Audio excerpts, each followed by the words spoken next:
I don't really feel like patients should have to live with a lens inside their eye that they're not tolerating. Honestly, it is so gratifying to do a lens exchange and to coach that patient through that process and regain their trust afterwards. The good news for patients is that having to have an exchange is exceptionally rare, and then to have a patient be unhappy after the exchange is even more exceptionally rare.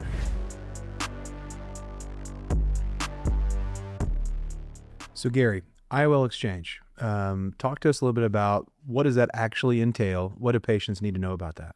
So an IOL exchange is really the last straw, if you will, when we've tried to get a patient happy after cataract surgery. If we've done everything else, we've looked at the ocular surface, we have made sure there wasn't a refractive miss where LASIK or PRK might help.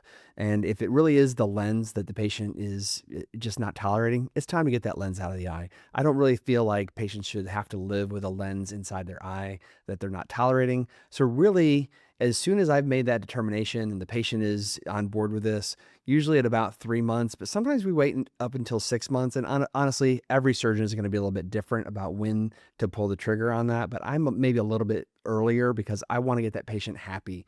And so if at, let's say 3 to 6 months, the patient has done their best, we've been, in lockstep the whole way, they're just not happy, we're going to schedule them for an IOL exchange. And so what happens is we repeat the measurements because we want to make sure the lens we put inside the eye is the right power. So we'll remeasure the eye just like before cataract surgery. We'll also use the calculation from the refraction after surgery in case there was some sort of refractive miss or a way to enhance their lens power choice. We can do some algebra to figure out what the exact right power lens will be. So we have a little bit better accuracy with the lens power with a lens exchange. But essentially, the surgery is going to be very similar to a patient as cataract surgery was. You're going to come to the surgery center, you're going to get the same type of sedation, you're going to go back to surgery. The surgeon will generally just open up the small incision that was made during cataract surgery, and then the lens will be safely removed from the eye, and then the new lens implant will be placed in the capsular bag, hopefully, assuming that that capsule is still stable. In terms of risks, it's highly variable. If the surgery has gone smoothly and was done by a good surgeon at the time of surgery, lens exchange is generally very well tolerated. There's generally very little to worry about. But again, every eye is unique, and you got to have that conversation with your surgeon. Are there certain issues with my eye that would make a lens exchange more difficult? There are all sorts of lists of things that could do that, but those are pretty rare. So I tell most patients, if you need a lens exchange, don't let that ruin your day. We do that when we need to, and it's very rare to have a complication from that. It's just something that we need to make sure we feel comfortable with. We make sure patients feel comfortable with it.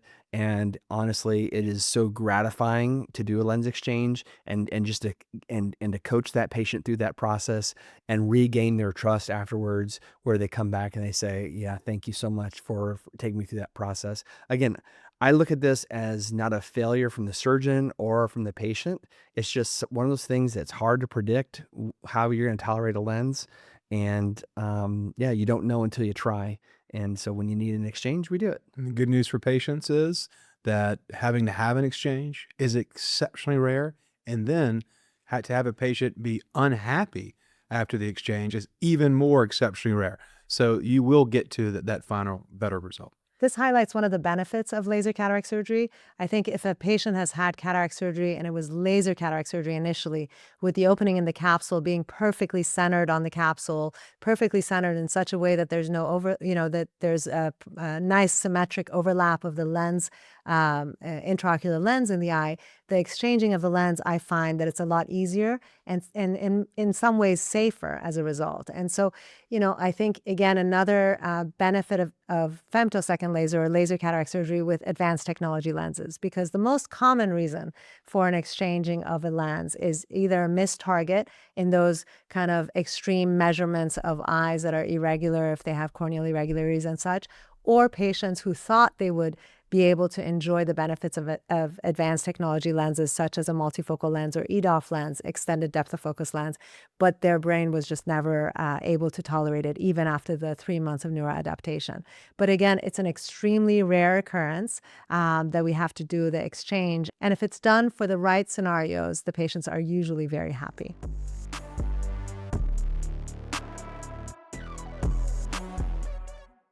If you have questions, please leave them in the comments. We really do read everyone. To stay informed, also make sure you've subscribed and have the notification bell turned on. See you on the next episode of Eye Surgery Today.